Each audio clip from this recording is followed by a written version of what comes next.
Bonjour et bienvenue sur Une Voix qui porte. Je suis absolument ravie de te retrouver aujourd'hui ici sur ma chaîne pendant une promenade. Il fait beau, j'habite dans une région rurale, bucolique, et c'est toujours très agréable de me promener en enregistrant un podcast. Et aujourd'hui, j'avais envie de te parler de cette incroyable méthode des post-it que je trouve absolument géniale, que j'ai souvent utilisée. Et avant, je t'invite à laisser un pouce sous la vidéo, t'abonner, cliquer sur la cloche pour ne rien rater, partager et commenter. C'est bon pour la vie de la communauté et ça me donne des idées de vidéos. Alors, la méthode du post-it, c'est une méthode qui est absolument incroyable, que j'ai utilisée lors de sevrage, mais aussi pour atteindre des objectifs. Je m'explique. Lorsque, par exemple, tu arrêtes de fumer, mais c'est vraiment qu'un exemple, il y a un truc identitaire qui se joue en toi. Un truc identitaire, c'est-à-dire que quand tu es fumeur, tu as tendance à agir comme un fumeur, fréquenter plutôt des fumeurs, faire des choix de fumeurs. En fait, ça correspond un peu à un archétype dans ton cerveau, l'archétype du fumeur. Et donc, tu as intégré cette identité-là. Et quand tu arrêtes de fumer, si tu veux réussir ton sévrage, un truc puissant et profond, un changement profond inconscient, c'est de switcher et d'adopter profondément, réellement, une identité de non-fumeur. Et ça se fait pas comme ça. On change pas de modèle comme ça, intérieurement. Et ce qui peut être intéressant, c'est d'utiliser la méthode, la fameuse des post-it. Imaginons que tu veuilles arrêter de fumer, mais ça s'applique à d'autres choses. Eh bien, devant ton lit, par exemple, imaginons que tu habites seul ou que ce soit pas quelque chose de gênant, tu peux mettre un post-it et tous les matins quand tu te lèves, c'est écrit « Je suis non-fumeur ». Très important de mettre « je », parce que comme ça, vraiment, ton inconscient l'intègre comme un truc profondément identitaire, quoi. C'est le « je ». Immédiatement, c'est intégré. Il n'y a pas la distance du « tu » ou du « vous ». Voilà. Je suis non-fumeur. Ça pourrait être « je suis sevré », par exemple. Là, on s'intéresserait à la démarche de sevrage. Je te dis ça, c'est à définir en fonction de tes objectifs perso. Tu laisses ça et tous les matins, tu te lèves, tu lis ton post-it et t'intègres ta nouvelle identité de non-fumeur, sans effort. Alors, si tu vis avec des gens, ça peut être un peu gênant. J'avais trouvé une bonne astuce, c'est dans mon agenda, je mettais un post-it et dès que je l'ouvrais, puisque je l'ouvrais en fait tous les matins forcément, je tombais sur mon post-it, quoi. Alors, en général, j'avais complètement oublié qu'il existait, mais je prenais le temps, je faisais l'effort de me dire intérieurement « je suis ceci ou cela ». Et ça jusqu'à résolution de l'objectif.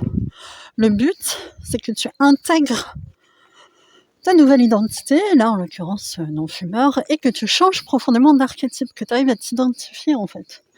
Un nouvel archétype. Et ça fait que tu passeras de parler, agir, choisir, etc. comme un fumeur, à agir, parler, choisir comme un non-fumeur en fait, voilà. Tu changeras de posture. Le truc identitaire qui pouvait te bloquer assez profondément aura changé. De la même manière, quand on se trouve moche, alors que ça n'a aucun fondement objectif, qu'on s'est auto-conditionné comme ça, on peut se mettre un petit post-it sur le miroir le matin. Je suis beau, je suis belle, etc. Tu commences à comprendre l'essence, le principe de la méthode des petits post-it. Alors tu peux te mettre, je sais pas, je suis sportif.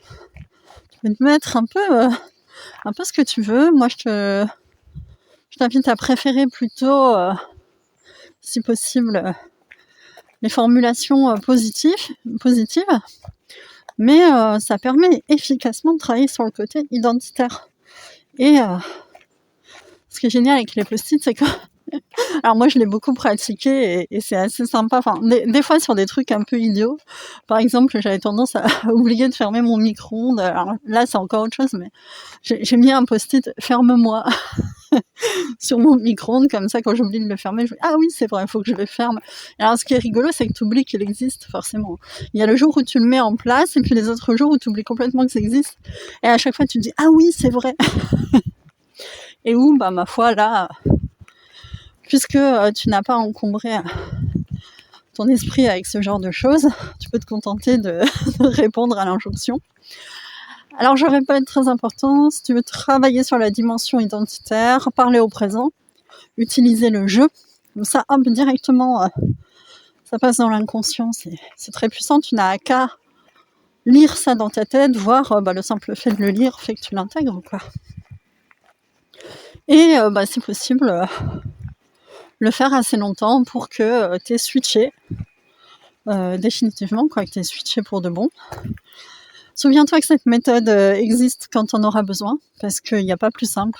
Tu peux avoir un paquet de post-it pour moins d'1 € au supermarché aujourd'hui. T'as pas besoin d'une thérapie, t'as pas besoin de choses compliquées. C'est d'une efficacité absolument redoutable. Moi, je l'ai souvent utilisé. Je l'ai recommandé aussi. Il y a des gens qui l'ont fait, il y a des gens qui l'ont pas fait parce qu'ils trouvaient ça un peu ridicule de mettre des post-it chez eux. Je trouve ça dommage.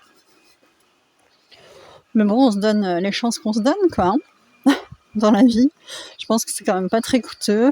Et tu seras fort probablement extrêmement impressionné par les résultats d'une méthode aussi simple. Bon, moi, je vais continuer ma promenade d'un bon pas. Je suis un peu essoufflée parce que je marche bien, mine de rien.